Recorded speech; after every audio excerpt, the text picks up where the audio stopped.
Di ay gamayng pagdasig mga igsoon, nining mabungahon nga kagabhion. Sa dili pa ta mo pahulay, sa dili pa ta mga tulog, magbilin ko gamayng mensahe. About sa giingon ni Jesus sa Matthew 7:16, ningon siya diha, mailhan ninyo sila pinaagi sa ilahang binuhatan. Sa English ani sa ubang term is by their fruits we know them, no? Ang uban sang version sa Bible, sa bunga makita, no?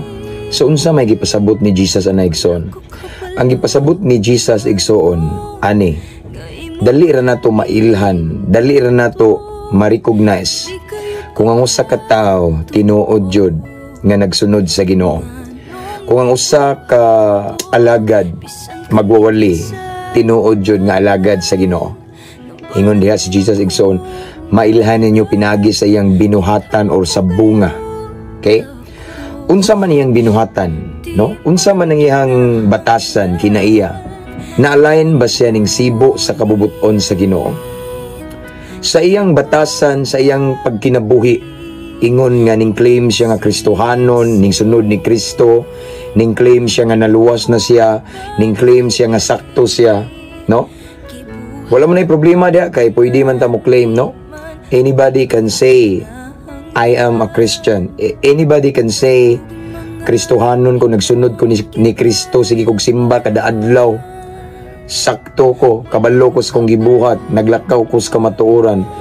Pero ang pinaka-ebidensya igsoon para ma-recognize nato ang tinuod nga alagad sa Ginoo, ang tinuod nga mga anak sa Ginoo pinaagi sa ilang gipakita nga binuhatan.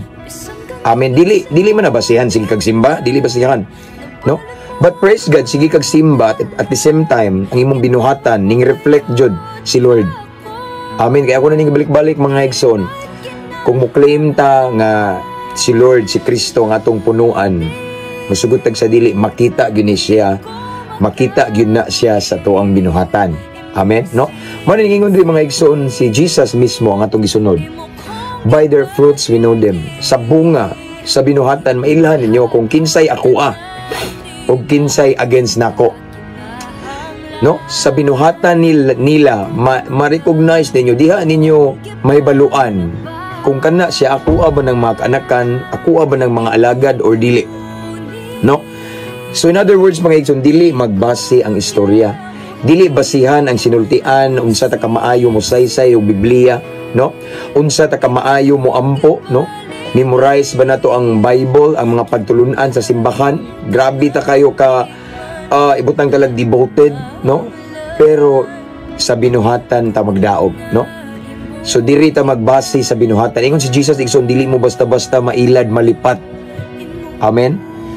Kung tan-aw na to ang ilang binuhatan, kumusta ilang binuhatan? Amen. Nakita ba ko nila or may reflect ba ang pagkatao ni Kristo sa ilang binuhatan? Diha na makita igsoon, no? Mabitaw sa Mateo 5:16 ning ingon sa igsoon nga, pasigaan yung mga suga aron makita nila ang inyong maayong binuhatan. Napoy word nga maayong binuhatan. Yes, tinuod ako ning gibalik-balik kay mao ni tiradas uban di ta maluwas sa maayong binuhatan. Tinuod na, pero ang maayong binuhatan ebidensya. Amen. Sa dihang nahimugso si Kristo sa tungdughan, sa dihang ning tuotan ni Jesus igsoon nga siya ang nagtugyan siyang kinabuhi ibabaw sa cross sa Kalbaryo para sa tong kaluwasan. That very moment we believe, we accepted Him as our personal Lord and Savior. Naluwas na ta, of course, sa pagtuo. And now, after that, mo follow ang maayong binuhatan. Mo follow ang tinud-anay kabaguhan. Kaya ningon si Paul, if anyone is in Christ, he is a new creation. Mabag-o gid siya, musugot tag sa dili. Amen. So mauna na di ang tinud-anay kabaguhan. Kung unsa ka kabanggiitang barumbado dautan sa una ra na.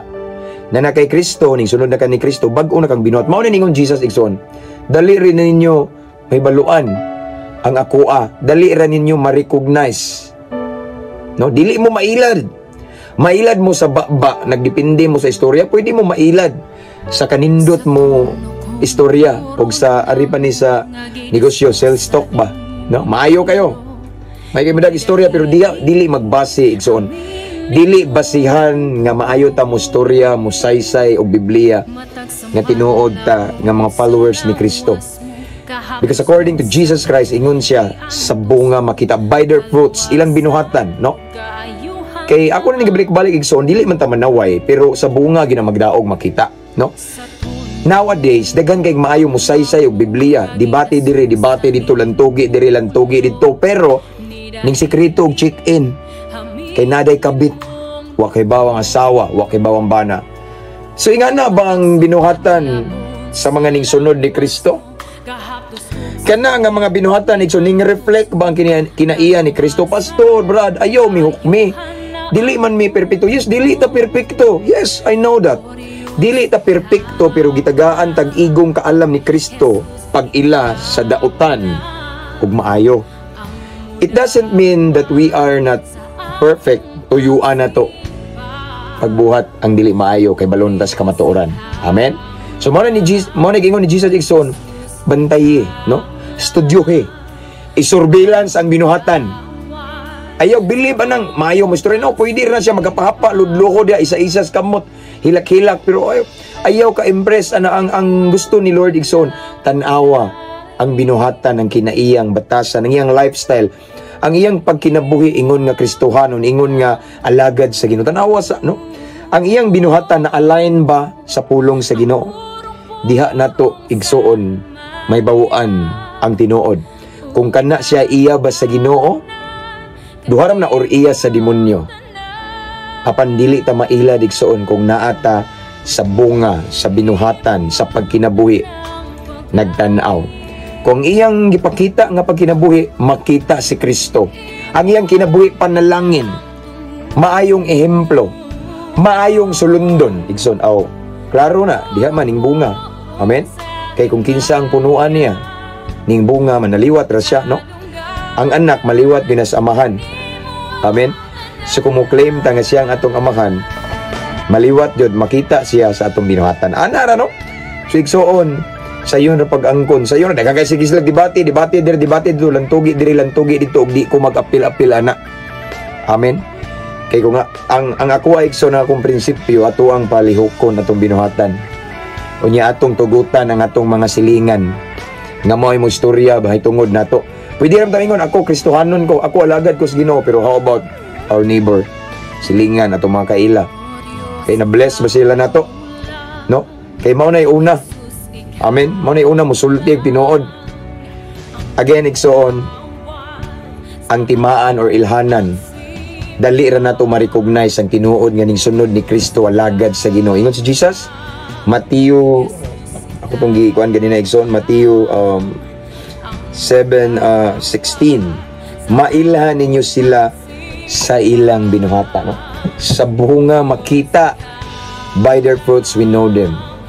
Dali ra nato mailhan igsoon.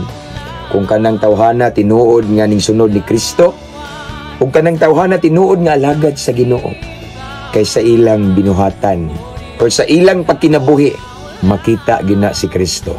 Amen.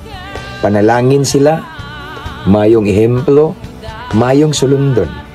Kana ang tinuod nga ning sunod ni Kristo, anak sa Ginoo o alagad sa Ginoo. Usa ka gamayng pahinumdom kanato again ning mabungahong kagabhion.